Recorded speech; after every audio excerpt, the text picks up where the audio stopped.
pessoal, beleza? Eu sou Paulo Eduardo Pchichense. Nós vamos conversar um pouquinho sobre integração cardiovasculo-pulmonar renal.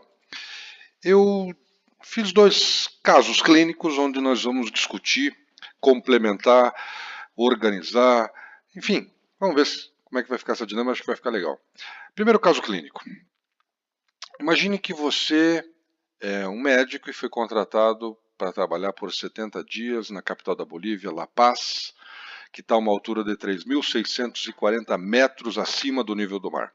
A pressão atmosférica lá em La Paz é menor que a pressão atmosférica ao nível do mar. A pressão parcial de oxigênio também é menor. Veja, ao nível do mar, a pressão atmosférica é em torno de 760 milímetros de mercúrio. A pressão parcial de oxigênio é em torno de 21% disso, o que dá mais ou menos 160 milímetros de mercúrio. Mas a pressão parcial de oxigênio alveolar, ou seja, dentro do alvéolo, ela é menor, em torno de 100. Por quê? Porque é uma implementação de CO2 e de água nessa região. Em La Paz, 3.640 metros, a pressão atmosférica é em torno de 475 milímetros de mercúrio, a pressão parcial de oxigênio inspirada 100, mas o que interessa, a pressão parcial alveolar, 60 milímetros de mercúrio. Existem várias hipóxias, nós estamos diante de uma hipóxia hipobárica, hipoxêmica, hipóxica, a hipóxia das grandes altitudes. O nosso oxigênio ele se liga à hemoglobina.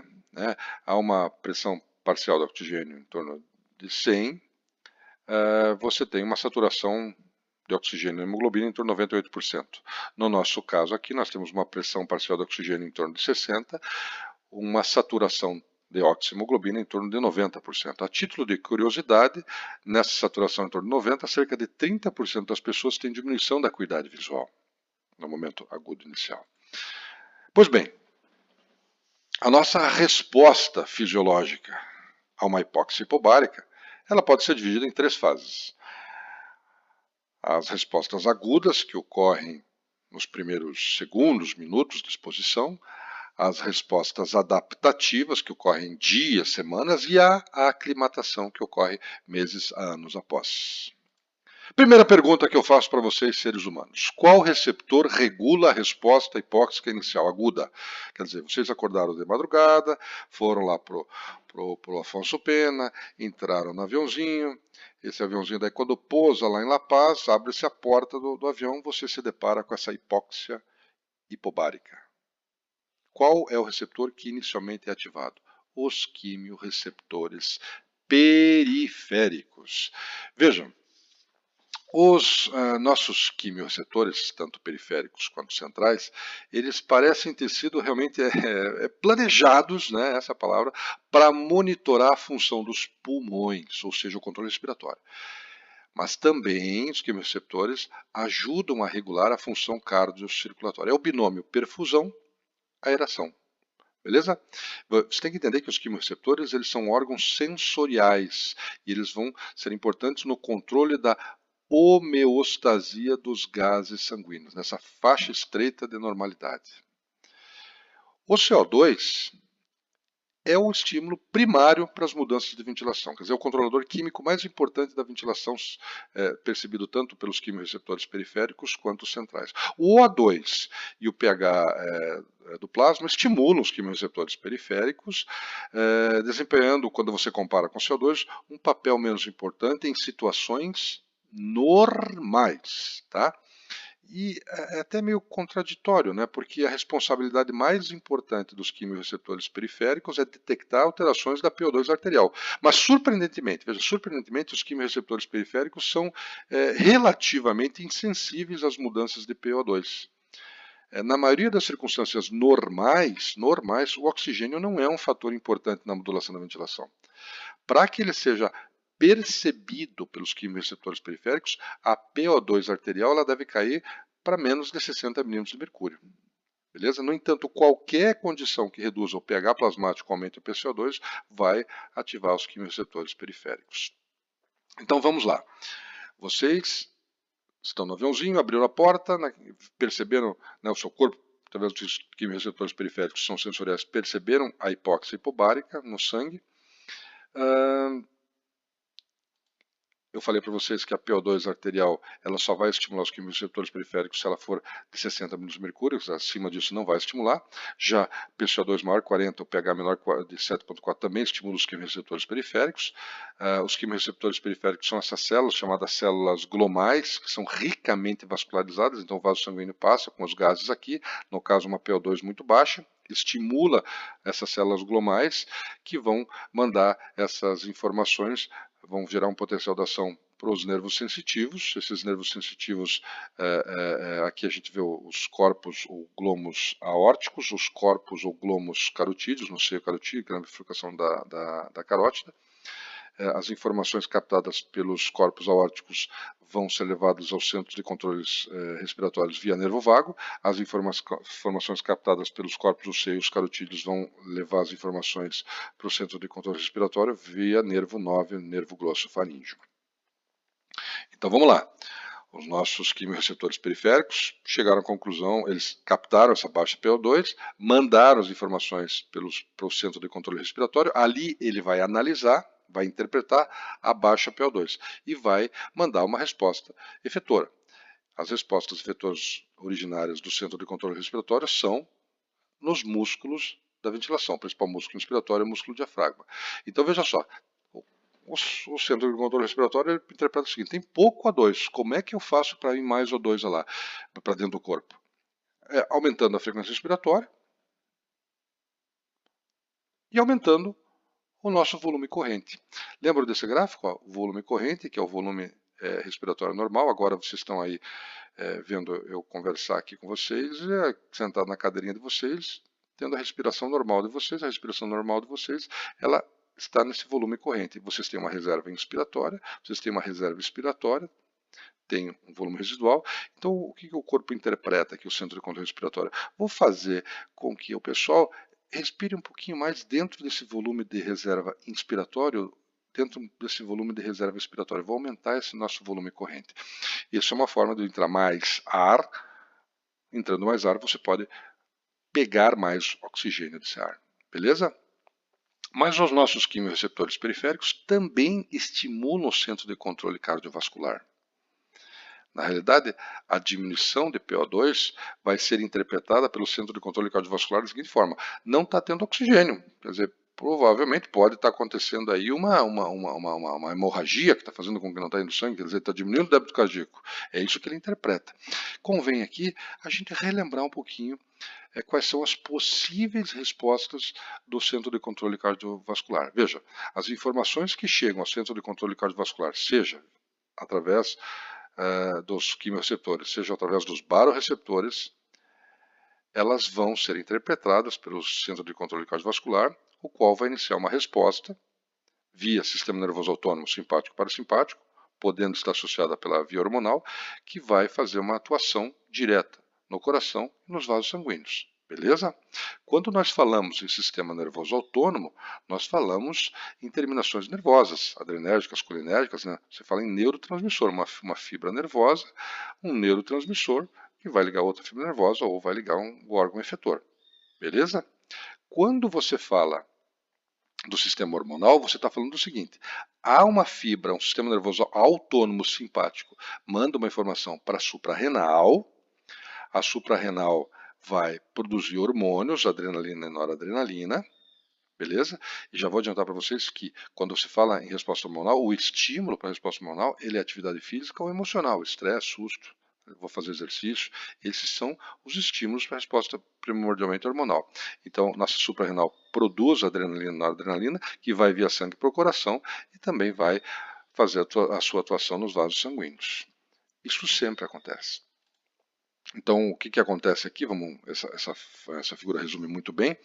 Você tem os estímulos que são captados tanto pelos baroreceptores ou quimioreceptores aórticos, baroreceptores ou quimioreceptores carotídeos. Esses estímulos vão ao centro de controle cardiovascular. O centro de controle cardiovascular vai interpretar e vai mandar as respostas. As respostas são parasimpática. Se ocorrer uma resposta parasimpática, há uma inibição simpática. Elas são antagônicas. A resposta parasimpática vai terminar no nó sinusal, só. Ou seja, quando a resposta é parasimpática, a informação ela é cronotrópica negativa, diminui a frequência cardíaca. Quando a resposta é simpática, você tem uma alternativa em que você manda a informação direto para o nosso sinusal, cronotrópica positiva, aumenta a frequência cardíaca, ou não, e vai também para o miocárdio, inotrópica positiva. Então a resposta simpática é cronotrópica positiva, aumenta a frequência cardíaca, ela é inotrópica positiva, aumenta a contratilidade. A resposta simpática também passa pela suprarrenal, estimulando a suprarrenal a produzir hormônios, adrenalina e noradrenalina, que vão atuar nos vasos sanguíneos e vão atuar no miocárdio também. Beleza? Então aqui na nossa situação, nós temos uma diminuição da PO2, como eu já falei para vocês, é interpretada como se fosse uma diminuição do débito cardíaco. Não podemos nunca esquecer dessas fórmulas. Pressão arterial média é igual a débito cardíaco vezes resistência periférica. Débito cardíaco é igual a frequência cardíaca vezes volume sistólico, volume de ejeção, fração de ejeção. Então, aumentando a frequência cardíaca e o volume sistólico, aumenta o débito cardíaco. Aumentando o débito cardíaco e a resistência periférica, aumenta a pressão arterial média. Como ele interpretou como uma diminuição do débito cardíaco, nós temos que aumentar o débito cardíaco. A resposta simpática ela é cronotrópica positiva, aumenta o débito cardíaco. E ela também tem uma ação aumentando a vasoconstrição. Duas situações aqui têm que ser levadas em consideração. A hipóxia hipobárica ela não atua tanto aumentando o volume sistólico. E segunda, a vasoconstrição ela é primordialmente uma vasoconstrição da pequena circulação pulmonar. Então você, naquele momento agudo em que você abriu a porta do avião e o teu corpo se deparou com uma hipóxia hipobárica, ocorre uma vasoconstrição arteriolar pulmonar, que é muito importante para causar uma hipertensão pulmonar naquele momento. E por quê? Se vocês lembrarem dos nossos pulmõezinhos, nós temos um ápice pulmonar, uma zona intermediária e a base pulmonar. A base e a zona intermediária todas são extremamente aeradas, mas essa região aqui é muito perfundida. Já o ápice pulmonar, a pressão alveolar é muito maior que a pressão de perfusão, então você é pouco perfundido. Isso é importante? Importantíssimo, porque isso é uma área de reserva. Você vai agora fazer teu Cooper lá no Barigui, vai fazer teu CrossFit, você vai precisar de reserva, essa área vai ser utilizada. No caso aqui, você está precisando de reserva. Então, a hipertensão pulmonar vai fazer com que ocorra essa perfusão do ápice pulmonar. Então, nesse momento, essa hipertensão pulmonar é importantíssima para você. Aí, a longo prazo, Paulo? A longo prazo já não é tão bom. Mas vocês vão ver que existe uma coisa chamada aclimatação daqui a pouquinho. Beleza, pessoal? Segunda pergunta. O quimioreceptor central atua quando? Quando eu vou tomar minha água. Veja aí. Resposta: quando a PCO2 altera. Oxigênio e pH sanguíneo não atuam nos quimioreceptores centrais. A modalidade também é diferente, né, a situação. Então vejamos. Nós até agora percebemos que nós estamos diante de uma situação em que você tem uma diminuição da PO2 que estimula os quimioreceptores periféricos. Fechou? Estimulando os quimioreceptores periféricos, centro de controle respiratório aumenta a frequência respiratória, aumenta o volume corrente. Centro de controle cardiovascular, aumenta a frequência cardíaca, aumenta a vasoconstrição pulmonar. Opa, tem alguma coisa que está estranha aqui. Fique respirando rápido aí para você ver, ou seja, fique hiperventilando. Qual o gás que vai diminuir? O CO2. O CO2 vai diminuir. Ou seja, uma hiperventilação leva a uma alcalose respiratória. Diminui o PCO2, aumenta o pH. Essa situação, diminuição de PO2, diminuição de PCO2, elas são muito paradoxais. E você tem que lembrar que o CO2 é o cara. Então você tem uma queda de braço, diminuição da CO2, diminuição da PO2, você tem essa alcalose respiratória devido à diminuição da PCO2. Alguém vai ter que ganhar essa queda de braço. Quem que é o cara? O CO2. Logo, os quimioreceptores centrais, depois de alguns dias, eles passam a atuar mais predominante que os quimioreceptores periféricos. É interessante você observar o seguinte, veja só, os quimioreceptores centrais, eles são os responsáveis pelo nosso controle ventilatório. Agora vocês estão sentados aí na poltrona de vocês, escutando eu conversar com vocês. Quem está regulando a respiração de vocês, quer dizer, regula a respiração nessas condições de repouso, são os quimiorreceptores centrais. Beleza? Os quimiorreceptores centrais, eles são sensíveis ao CO2 no líquor, que vocês já vão ver que basicamente alteram o pH. Então, depois de alguns dias que vocês chegaram lá em La Paz, os teus quimiorreceptores centrais começam a ser ativados. E o que eles falam? Veja, os quimiorreceptores centrais, nós temos aqui o sangue, fechou? CO2, o CO2 transita pela barreira hematocefálica normalmente, carta branca. Quando o CO2 entra no líquor, ele se une ao H2O, origina H2CO3, que logo se dissocia em HCO3 negativo, H+ positivo. Este H+ positivo estimula diretamente fibras nervosas, que são os quimiorreceptores centrais, quimiorreceptores bulbares. Estimula diretamente. Na realidade, o líquor ele contém quantidade muito pequena de proteína para tamponar o pH. Então, tem como consequência que pequenas alterações de PCO2 causam acidose significativa no líquor. Então, veja só. Nós entramos numa situação chamada alcalose respiratória. Essa alcalose respiratória, diminuição do PCO2, aumento do pH, depois de alguns dias, vai ser interpretada, vai ser o órgão sensorial que é o receptor central, mas vai ser interpretada pelo centro de controle respiratório como uma situação em que nós temos que aumentar o PCO2. Como é que você aumenta o PCO2? Parando de respirar, diminuindo a frequência respiratória. Fechou? Mas a alcalose respiratória não atua só nos quimiorreceptores centrais, ela atua também nos eritrócitos, na ligação do oxigênio com a hemoglobina. Vocês lembram das curvas de dissociação? Está aí um assunto muito bom para vocês darem muitas lidas, hein, pessoal? Mas vamos interpretar aqui, ó. Olha só. Uma PO2 de 40. PO2 de 40, junto com uma PCO2 de 80, vamos ver a saturação em torno de 55, mais ou menos. Uma PO2 de 40, com uma PCO2 de 40 também, uma saturação de 75. Saturação de oxihemoglobina. Uma PO2 de 40 com, como é o caso aqui, uma PCO2 de 20, né, uma saturação de 85. Ou seja, quando você tem uma PCO2 muito baixa, o que traduz num pH muito alto, você tem uma grande afinidade da hemoglobina pelo oxigênio. Quer dizer, a hemoglobina chega no tecido, em vez de liberar oxigênio, fica circulando com ele de mão dada pelo corpo. Isso não é muito bom. Essa alcalose respiratória, ou seja, essa hipóxia crônica, ela vai fazer com que os eritrócitos eles produzam, né, é um composto intermediário da glicose, produzam a 2,3-biodifosfoglicerato.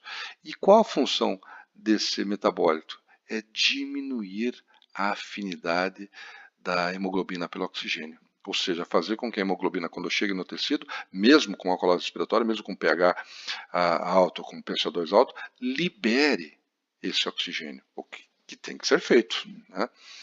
Além disso, a alcalose respiratória vai fazer com que o rim também aumente a excreção de bicarbonato e aumente a reabsorção de ácido. Fechou, pessoal? Só que aí tem um detalhezinho interessante. Existe uma situação que se chama adaptação dos quimiorreceptores centrais. Os quimiorreceptores centrais, eles vão ser sensibilizados pelas alterações do CO2, né, no sangue e no líquor. Só que depois de tanto tempo essa alteração ela persiste, quer dizer, a persistência dessa alteração vai fazer com que os quimiorreceptores centrais entendam aquilo como uma normalidade. Pronto, se aquilo é normal, eu não preciso mais atuar. Ou seja, a ação dos quimiorreceptores centrais ela é transitória. Assim. Depois de 2 a 5 dias, você não vai mais ter a ação diminuindo a frequência respiratória. Beleza? Então, novamente, depois de um tempo com a alcalose respiratória em que os quimiorreceptores centrais estavam atuando, devido à adaptação dos quimiorreceptores centrais, os quimiorreceptores periféricos voltam a predominar. E tudo o que acontece depois de alguns dias, quer dizer, a resposta inicial, a resposta adaptativa, é aquilo que nós vimos até agora. Os quimiorreceptores periféricos levam ao aumento da frequência respiratória, os quimiorreceptores centrais agora não estão atuando, não para essa situação, ocorre um aumento do volume corrente, os quimiorreceptores periféricos mandam informações para o centro de controle respiratório, aumenta a frequência cardíaca, aumenta a vasoconstrição, sobretudo pulmonar, hipertensão pulmonar, os eritrócitos aumentam a produção 2,3-BPG, e os rins, devido à calose respiratória, aumentam a excreção de bicarbonato e a reabsorção de hidrogênio, de ácido. Beleza? Fechou? Terceira pergunta. Eritropoetina é produzida principalmente aonde? Enquanto eu tomo água. Vamos lá. Aonde? Eu não ouvi. Aonde? Exatamente, nos rins. Estão estudando, isso mesmo. Nos rins. Veja só. Depois de alguns meses, vocês que foram lá para La Paz vão entrar num processo chamado aclimatação. O que significa isso? Vocês vão ter alterações nas propriedades do sangue, nos vasos sanguíneos, no teu sistema cardiorrespiratório, que vai permitir com que vocês vivam bem nessas altas altitudes. Beleza? Então você tem que entender o seguinte, você não pode sobreviver hiperventilando com a frequência respiratória muito alta, porque isso vai levar a uma fadiga dos teus músculos da respiração, a uma exaustão dos teus músculos da respiração. Então você precisa entrar no estado de eupneia, frequência respiratória normal.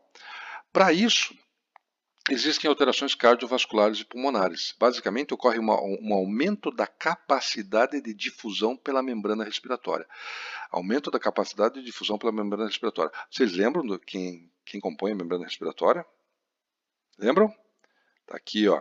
Membrana respiratória, que é onde ocorre a troca de oxigênio e CO2 dos gases, ela é composta. Aqui tem o vaso sanguíneo e tem a hemácia. Composta pelo endotélio, pela lâmina basal do endotélio, uma finíssima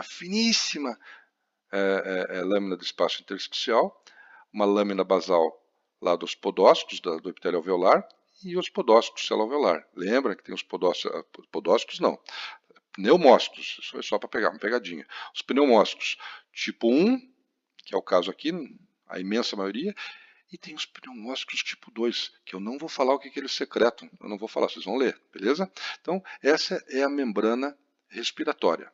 Fechou? Então, existe um aumento da capacidade de difusão pela membrana respiratória, seja pela manutenção da vasoconstrição pulmonar e hipertensão pulmonar, seja pelo aumento do volume pulmonar. Aumento do volume pulmonar. Então, essas situações são situações que levam a uma resposta que ocorre meses depois da aclimatação devido à hipóxia hipobárica. Uma terceira situação diz respeito à produção da eritropoetina, quer dizer, o aumento de eritrócitos. É isso. A produção de eritrócitos, ou seja, eritropoese, eu vou falar para vocês isso em outra conversa, ela é controlada por essa glicoproteína chamada eritropoetina. É claro que é auxiliada pela interleucina 3, interleucina 9, enfim, outras interleucinas. A eritropoetina ela é produzida 90% nos rins.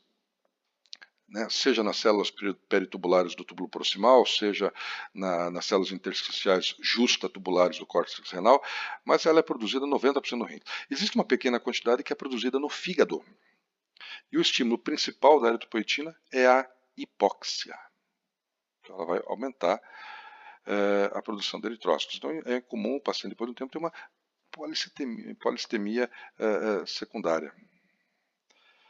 Em relação aos vasos, a hipóxia estimula a angiogênese, ou seja, a densidade de vasos capilares aumenta em todo o corpo, permitindo uma melhor perfusão tecidual em todo o corpo. Essas são as respostas da aclimatação. É óbvio que a hipertensão pulmonar persistente, associada à angiogênese, pode levar a uma hipertrofia. No caso, quando você tem uma hipertensão sistêmica, você tem uma hipertrofia do ventrículo esquerdo. Uma hipertensão pulmonar vai levar a uma hipertrofia do ventrículo direito. Tá? Pois bem, nós vimos esse nosso caso clínico relacionado a uma hipóxia hipobárica, uma reação fisiológica devido ao aumento da altitude. Ah, mas Paulo, o que isso tem a ver? Pois agora você transporte tudo isso que nós conversamos e pense em doenças. Doenças que levam à hipóxia, doenças que levam à diminuição do oxigênio. De uma forma geral, tudo isso vai acontecer. Então, aqui nós temos uma figura mostrando uma PO2 normal, situação normal. Aqui, um enfisema. Aqui nós temos um enfisema que diminui esses septos aqui de troca. Ou seja, você tem uma PO2 comumente baixa, alveolar, o que vai fazer com que você tenha uma PO2 sanguínea baixa. Você tem aqui as situações que levam a doença pulmonar fibrótica, que aumenta essa espessura da membrana respiratória, igualzinho a edema pulmonar, que aumenta a espessura da membrana respiratória. Menos oxigênio vai chegar no sangue. Ou uma broncoconstrição persistente. Menos oxigênio chega no alvéolo, então menos oxigênio vai chegar no teu sangue. Então, todas essas situações aqui acabam levando a uma diminuição da PO2 também. Beleza, pessoal? Segundo caso, vou tomar minha aguinha aqui. Pense que está acontecendo uma hemorragia. Hemorragia. Já se cortou, está sangrando.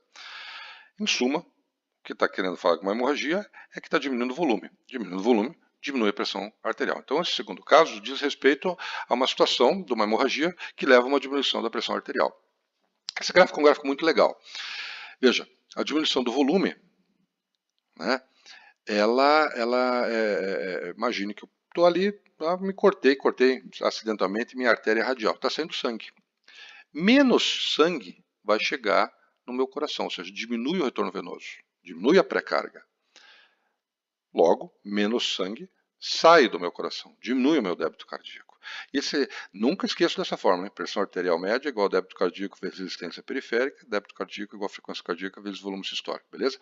Mas olha esse gráfico aqui, ó.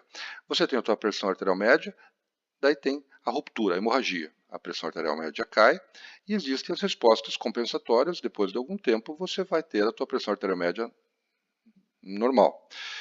Caso falhem essas respostas compensatórias, você pode ir para um choque, se esse choque for irreversível, morte. Tá? Quarta pergunta. Qual receptor regula a resposta inicial aguda da variação de pressão arterial? Rufem os tambores. Quem? Os baroreceptores. Os baroreceptores. Então, duas formas de controle da pressão arterial. Existe uma forma rápida e constante. Esse caminho de monitorização apresenta esses três grupos principais de sensores que fornecem as informações ao centro de controle cardiovascular, que são os baroreceptores arteriais de alta pressão, também os baroreceptores de baixa pressão, os receptores cardiopulmonares, quimiorreceptores, sim, e existe um controle lento, que é a função renal, que nós vamos conversar daqui a pouquinho sobre esse daqui. Mas, falando de baroreceptores, são os receptores de alta pressão, eles são mecanorreceptores sensíveis ao estiramento. Eles também, assim como os quimiorreceptores periféricos, estão ali na região do seio carotídeo e do arco da aorta. A nossa pressão agora, enquanto vocês estão sentados aí, relaxados, numa boa, ninguém está estressado porque está entendendo tudo, vocês, os gases sanguíneos estão sendo controlados pelos quimiorreceptores centrais. A sua ventilação, né, tua ventilação, tua respiração, pelos quimiorreceptores centrais, os gases sanguíneos. E a tua pressão arterial está sendo controlada pelos baroreceptores. Eles são muito sensíveis. A resposta dos baroreceptores é muito rápida. Mudanças no débito cardíaco e na resistência periférica ocorrem dentro de 2 batimentos cardíacos. Então, eles regulam constantemente a tua pressão. Esses baroreceptores são terminações nervosas que estão lá na camada elástica da parede da aorta, da carótida, e são estimuladas pelo estiramento da nossa aorta, da nossa carótida. Eu acho muito legal esse gráfico. Então ele mostra o seguinte, ó, a pressão arterial média e o número de disparos. Então, numa pressão arterial média em torno aqui, vamos colocar em torno de 140, você tem muitos disparos, está disparando o tempo todo. Numa pressão arterial média em torno aqui de de 100, vamos por 100 aqui, 90, 100, você tem menos disparos. E quando você tem uma pressão arterial média, ou seja, pouca distensão da aorta e da carótida, você tem menos disparos. Então, quando distende mais, o que são os disparos? São os potenciais de ação, que vão, então, ser interpretados lá pelo Centro de Controle Cardiovascular. Veja só, os nossos baroreceptores são órgãos sensoriais que vão avaliar a distensão vascular e vão gerar potencial de ação nas artérias. Já de cara eu digo para vocês, não confunda PA grande, pressão arterial, com PAzinho pequeno, que é potencial de ação. Então nós temos a seguinte situação, os baroreceptores, eles, como está tendo uma baixa pressão arterial, né, um baixo débito cardíaco, há uma diminuição da distensão vascular, menos potencial de ação gerado. Esta informação, então, foi passada para o Centro de Controle Cardiovascular, que vai tomar as devidas atitudes. Baseado em tudo que nós conversamos até agora, lá dos estímulos, quais são as possibilidades que o Centro de Controle Cardiovascular vai tomar? As de sempre. Estímulo simpático, aumento da frequência cardíaca, lá, fórmula de novo. Aumenta a frequência cardíaca, aumenta o volume sistólico, muito mais do que na hipóxia hipobárica, aumenta o débito cardíaco. E a ação aumentando a vasoconstrição arteriolar, aumenta a resistência. Tudo para aumentar a pressão arterial média. Beleza, pessoal? E agora, controle a longo prazo. Vou tomar uma água porque aqui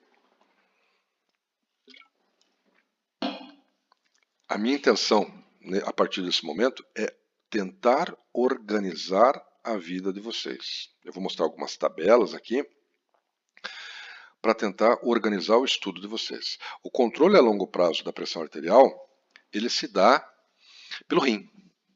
Tá? O rim interpreta e reage. E a partir desse momento, seria interessante vocês entenderem o seguinte, quando você fala em volume circulante, você fala em sódio. Quando você fala em água, você não fala em volume, você fala em osmolalidade. Então, quando você fala em sódio, você fala em volume. Quando você fala em água, você fala em osmolalidade. Entenderam? Duvido. Vamos lá. Então vamos fazer o seguinte, vamos tentar organizar da seguinte forma. Olha só. Vamos imaginar que nós temos aqui a situação que é a hemorragia, o sangramento. Então está perdendo sangue, tá bom? E você tem duas soluções aqui, duas soluções. É uma solução isotônica, que é o nosso soro fisiológico. Soro fisiológico é cloreto de sódio 0,9%, é uma solução isotônica. E você tem água. Então, cloreto de sódio, sódio e água. A água, eu já vou adiantar para vocês que é hipotônica e essa é isotônica. Pergunta para vocês, vamos lá. Aqui nós temos nosso vaso sanguíneo, fechou? A hemáciazinha. E esses são os solutos, proteínas, íons, aqui é o meio intersticial. E eu já vou adiantar para vocês. Eles estão em isotonia. A concentração aqui é a mesma concentração que no líquido intersticial, ou seja, a concentração plasmática é a mesma concentração do líquido intersticial. É assim? Não é bem assim, mas fica mais fácil de vocês entenderem, beleza? Então, eles estão em isotonia. Pergunto para vocês, o que eu tenho que fazer? Se você está perdendo sangue, você tem que manter o volume de sangue. Então, o que eu tenho que pôr no teu sangue para manter o volume de sangue? Se eu pegar uma veiazinha e colocar soro fisiológico, sódio, lembra? Dentro do teu sangue. O que vai acontecer com esse soro fisiológico? Já vou dar um macete para vocês. Aqui tem uma concentração X, que é a mesma concentração plasmática, intersticial, e a mesma concentração, por isso que é soro fisiológico. Então, todo o soro fisiológico que eu colocar dentro do meu volume plasmático, ele vai ficar dentro do meu volume plasmático. Ou seja, se você está perdendo sangue, você tem que pôr soro fisiológico para o paciente, porque isso vai fazer com que esse líquido fique dentro do sangue, fique dentro do leito vascular, não dentro do sangue, dentro do leito vascular. Beleza? E se eu fizer o seguinte, então a partir de agora, né, falou em sódio, lembrar de volume sanguíneo, sódio é volume. Mas e se eu fizer o seguinte, se o indivíduo está perdendo sangue, né, pela hemorragia, e eu vou colocar um líquido hipotônico, água, líquido hipotônico, água. O que vocês acham que acontece? Ele é hipotônico. Coloquei água dentro do meu sanguinho. A água continua no sangue, mas ela é hipotônica, é um solvente. Isso é uma membrana semipermeável. A água vai sair.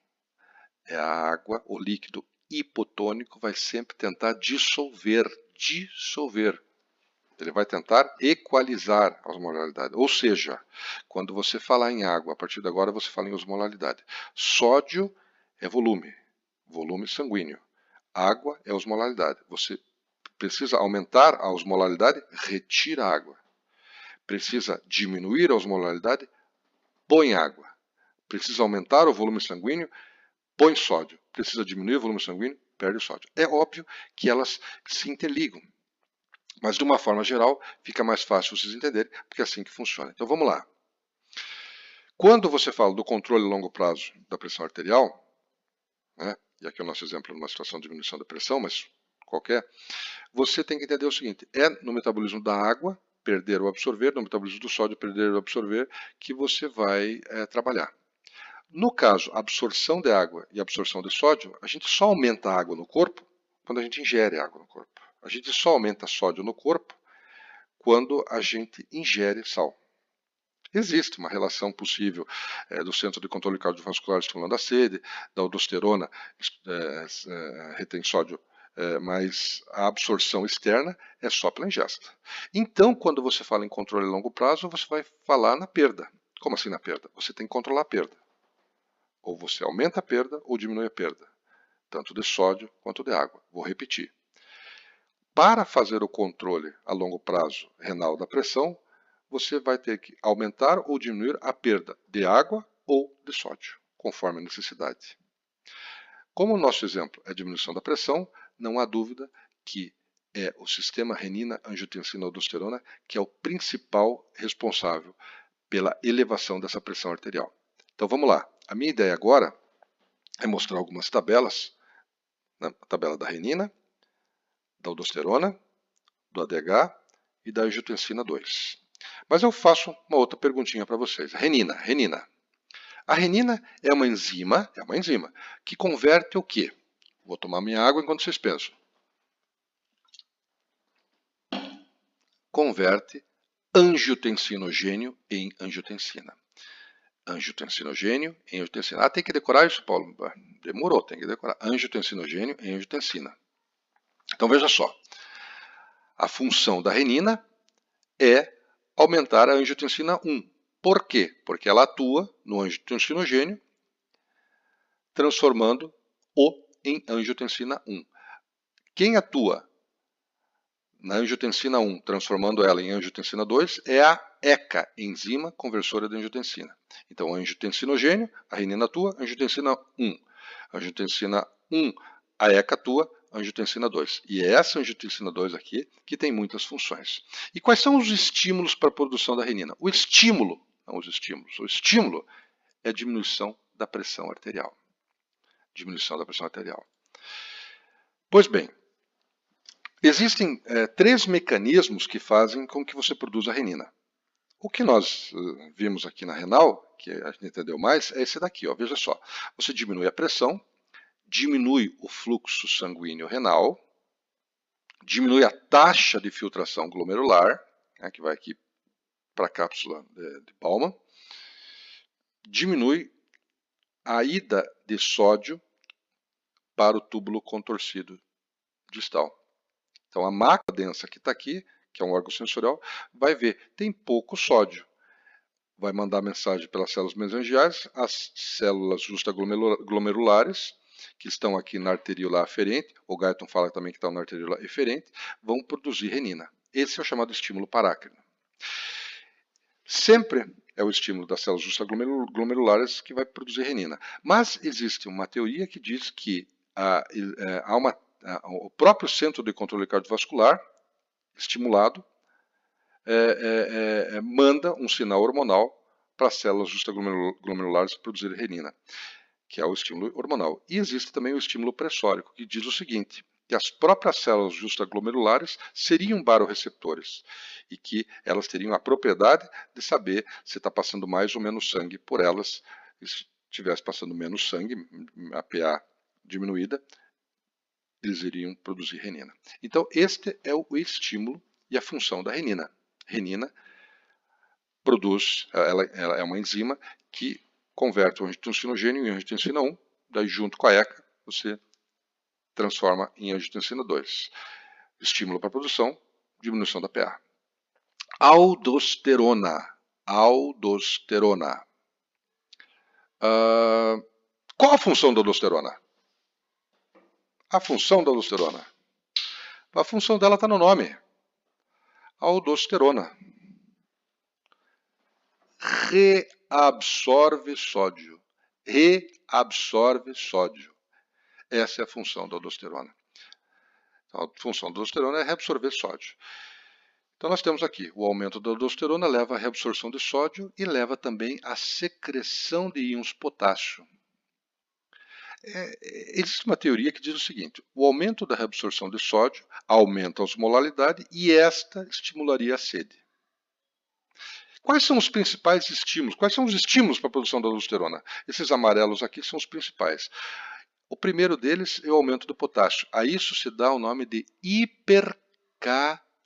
Não confunda com hipercalcemia. Hipercalcemia é muito cálcio no sangue. Hipercalemia é muito potássio no sangue. Isso estimula a aldosterona.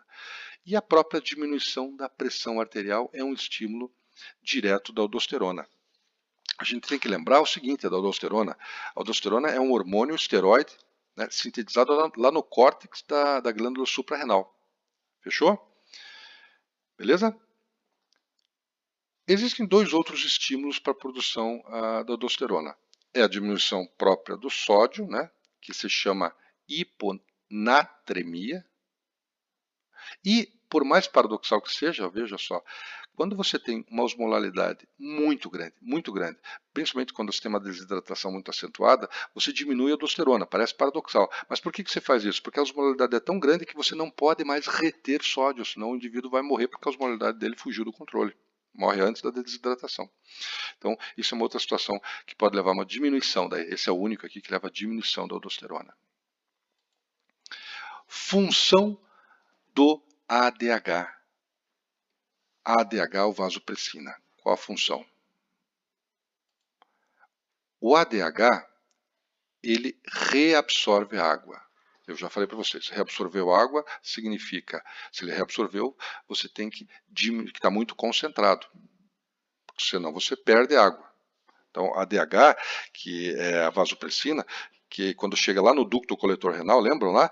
Ele se liga àqueles receptores aquaporinas, AQP2, as aquaporinas, lembra? E forma aquelas aquaporinas no túbulo, lá na região distal do néfron. Formando aquaporina, você acaba perdendo ou ganhando água? Não vou responder, isso aí vocês vão lembrar. Vocês têm que estudar isso aí. Mas, então a ADH aumenta a reabsorção de água. Fechou? Altas concentrações de ADH levam a uma vasoconstrição sistêmica muito importante. Por isso que a ADH, que é o hormônio, também pode ser chamado de vasopressina, o hormônio antidiurético, ADH, ou vasopressina, porque ele é um potente vasoconstritor. Qual que são os estímulos principais para a produção da ADH? Osmolaridade plasmática maior que 280. Então, quando você tem uma concentração muito grande de soluto, a osmolaridade está muito grande, você precisa reabsorver água para diluir. Aumenta o ADH também, uma pressão arterial muito baixa, um volume sanguíneo muito baixo. Mas, sem dúvida alguma, o principal estímulo são a osmolaridade maior que 280. Para terminar, essa é a última tabela, pessoal. Angiotensina 2. Ela tem uma função. O aumento da angiotensina aumenta a pressão arterial. O aumento da angiotensina 2 aumenta a pressão arterial por 6 vias. Primeira via, córtex adrenal. Nós já vimos que a angiotensina 2 estimula o córtex adrenal, a aldosterona é produzida no córtex adrenal, é um hormônio esteroide sintetizado na glândula suprarrenal. Quais as funções da aldosterona? Está no nome, reabsorve sódio e aumenta a secreção de potássio. A angiotensina 2 atua no hipotálamo, aumenta o hormônio antidiurético. Então, o ADH é produzido lá no hipotálamo e fica Na neurohipófise ele fica armazenado, lembram? Então, ele atua no hipotálamo, aumentando a produção da ADH. Função da ADH, aumenta a reabsorção de água. Atua no hipotálamo também, estimulando a sede. Né? A sede pode ser estimulada também pela aldosterona, que aumenta a osmolaridade e aumenta a sede. Atua no centro de controle cardiovascular, lá no bulbo. Se você precisa aumentar a pressão arterial, você tem que fazer um estímulo simpático, ao estímulo simpático. Vasoconstrição, aumento da frequência cardíaca, aumento do volume sistólico para aumentar o débito cardíaco. Atua também nas arteríolas, fazendo uma vasoconstrição, a fim de aumentar a resistência vascular periférica, aumentar a pressão arterial. E atua no túbulo contorcido proximal, lá no rim. Ele aumenta a reabsorção isosmótica de sódio, ou seja, entra sódio e entra água. E com isso ele mantém ou aumenta a taxa de filtração glomerular. Pessoal, um grande abraço para vocês. Estudem. Tá bom, pessoal? Abraço.